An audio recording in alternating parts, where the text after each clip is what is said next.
25 नवंबर भूगोल जियोग्राफी का एकदम ओरिजिनल पेपर मिल चुका है। नमस्कार प्यारे बच्चों, स्वागत आप सभी का आपके अपने YouTube चैनल में। अगर आप राजस्थान बोर्ड कक्षा 11 के स्टूडेंट हैं और 25 नवंबर भूगोल जियोग्राफी पेपर की आप तैयारी कर रहे हैं तो ये वीडियो आप सभी बच्चों के लिए महत्वपूर्ण है। वीडियो को आपको एंड तक देखना है। इस वीडियो के अंदर मैं आपको राजस्थान बोर्ड कक्षा 11 भूगोल जियोग्राफी का एक ऐसा पेपर देने वाला हूं जो आपके 25 नवंबर को आने वाला है। पूरा पेपर आपको विद सॉल्यूशन मिलने वाला है। अगर आपने एग्जाम से पहले इस पूरे पेपर को आपने अच्छे से तैयार कर लिया तो भूगोल के पेपर में, जियोग्राफी के पेपर में 25 नवंबर को आप तहलका मचा सकते हैं। 25 नवंबर को भूगोल के पेपर में, जियोग्राफी के पेपर में पूरे 50 नंबर आप फोड़ सकते हैं। तो पूरा पेपर विद सॉल्यूशन आपको मिलेगा।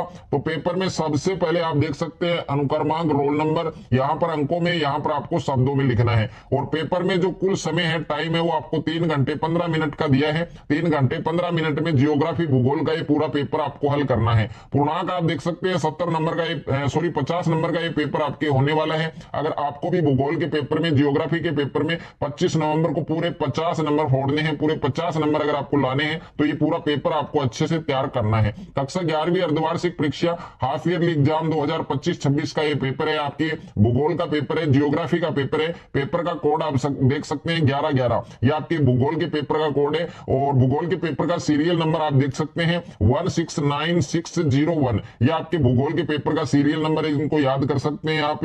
और यहां पर सबसे पहले पेपर के अंदर आपको खंड ए दिया गया है। खंड ए के अंदर आपको वस्तुनिष्ठ प्रश्न दिए गए हैं, ऑब्जेक्टिव टाइप क्वेश्चन दिए गए हैं। तो पहला प्रश्न आपको दे रखा है कि निम्नलिखित में से किस लक्षण को भौतिक लक्षण कहा जा सकता है। यानी टोटल 10 प्रश्न आपको वस्तुनिष्ठ मिलेंगे। और इसमें पहला प्रश्न दिया गया निम्नलिखित में से किस लक्षण को भौतिक लक्षण कहा जा सकता है। तो ए ऑप्शन में पतन है, बी ऑप्शन में आपकी सड़क है, सी ऑप्शन में मैदान है और डी ऑप्शन में आपके जल उद्यान है। तो इसका सही उत्तर आपके मैदान होगा, यानी सी ऑप्शन है वो आपका करेक्ट होगा।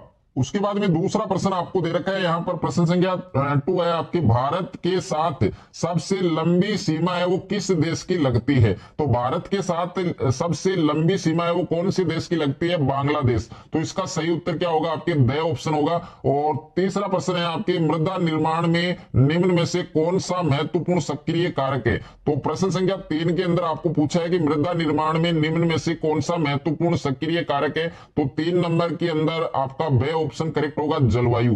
उसके बाद में प्रश्न संख्या 4 है आपकी कि अंतर उष्ण कटिबंधीय अभिसरण क्षेत्र प्राय कहां होता है। तो ए ऑप्शन में दे रखा है आपकी विषुवत वृत्त के निकट, बे ऑप्शन में कर्क रेखा के निकट, सी ऑप्शन में मकर रेखा के निकट और द ऑप्शन में आर्कटिक वृत्त के निकट। तो 4 नंबर के अंदर ए ऑप्शन आपका करेक्ट होगा, विषुवत वृत्त के निकट। तो 4 नंबर के अंदर आपको ध्यान रखना है, ए वाला जो ऑप्शन है वो आपका सही होगा। प्रश्न संख्या 5 आपको दे रखा है कि लवणता को प्रति लीटर समुद्री जल में घुले हुए नमक की मात्रा ग्राम में व्यक्त किया जाता है। तो यहां पर देखिए 1000 ग्राम, यानी सी ऑप्शन है वो आपका क्या होगा, इसमें करेक्ट आंसर होगा। उसके बाद में प्रश्न संख्या 6 आपको दे रखा है कि रेडियो तरंगों का प्रावर्तन निम्न में से किस मंडल में होता है। तो रेडियो तरंगे हैं उनका प्रावर्तन है वो कौन से मंडल में होता है। तो 6 नंबर के अंदर सी वाला जो ऑप्शन है वो आपका करेक्ट होगा, आयन मंडल। उसके बाद में प्रश्न संख्या 7 है कि इनमें से किस नदी में माजुली नदी द्वीप स्थित है। तो इनमें से कौन सी नदी है जिसमें माजुली नदी द्वीप स्थित है। तो इसमें 4 ऑप्शन है, गंगा है, ब्रह्मपुत्र है, गोदावरी है, सिंधु है। तो इसमें बे ऑप्शन आपका करेक्ट होगा, ब्रह्मपुत्र। उसके बाद में 8 नंबर प्रश्न आपको दे रखा है कि जैव विविधता, 8वां प्रश्न है कि जैव विविधता का संरक्षण निम्न में से किसके लिए महत्वपूर्ण है। तो जैव विविधता का जो संरक्षण है वो किसके लिए महत्वपूर्ण है। तो जंतुओं के लिए है, पौधों के लिए है, पौधे और प्राणियों के लिए, सभी जीवधारी। तो इसमें द ऑप्शन आपका करेक्ट होगा, सभी जीवधारी। उसके बाद में नेक्स्ट है आपकी प्रश्न संख्या 9 आपको दे रखा है कि हिमोड निक्षेप निम्न में से किस अपर्दन कारक द्वारा निर्मित होते हैं। तो प्रश्न संख्या 9 के अंदर बे ऑप्शन आपका करेक्ट होगा, हेमनद। बे ऑप्शन आपका सही उत्तर होगा।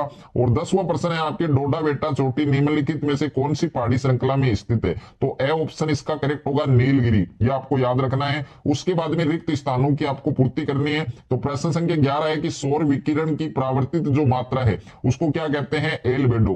तो इसमें आपको लिखना है ए आधा, ए लिखना है, उसके बाद में ले आधा और बेडो, ये नाम आपको लिखना है। यानी फर्स्ट जो रिक्त स्थान है उसमें क्या आएगा, एल बेडो। उसके बाद में प्रश्न संख्या 12 है, बर्फानी तूफान एक आपदा है, तो इसमें आएगा प्राकृतिक। इसमें क्या आएगा आपके, प्राकृतिक आएगा, या फिर आप लिख सकते हैं जलवायु, जलवायु भी लिख सकते हैं, या फिर प्राकृतिक भी लिख सकते हैं, दोनों उत्तर आपके सही हैं। उसके बाद में प्रश्न संख्या 13 है, हवा में मौजूद जलवाष्प को क्या कहते हैं, तो इसमें कहते हैं आर्द्रता, इसको क्या कहते हैं, आर्द्रता। उसके बाद में नेक्स्ट है आपकी प्रश्न संख्या 14 है, अंडमान व निकोबार द्वीप समूह स्थित है, तो ये होगा आपके भारत में, ये किसमें होगा, भारत में। उसके बाद में नेक्स्ट है आपके प्रश्न संख्या 15, शीतोष्ण कटिबंधीय वनों को क्या कहते हैं, पर्णपाती वन कहते हैं। क्या कहते हैं, पर्णपाती वन कहा जाता है। या फिर आप इसको लिख सकते हैं शंकुधारी वन, इसको लिख सकते हैं शंकुधारी वन, शंकुधारी वन भी आपका सही है, पर्णपाती वन भी आपका सही है।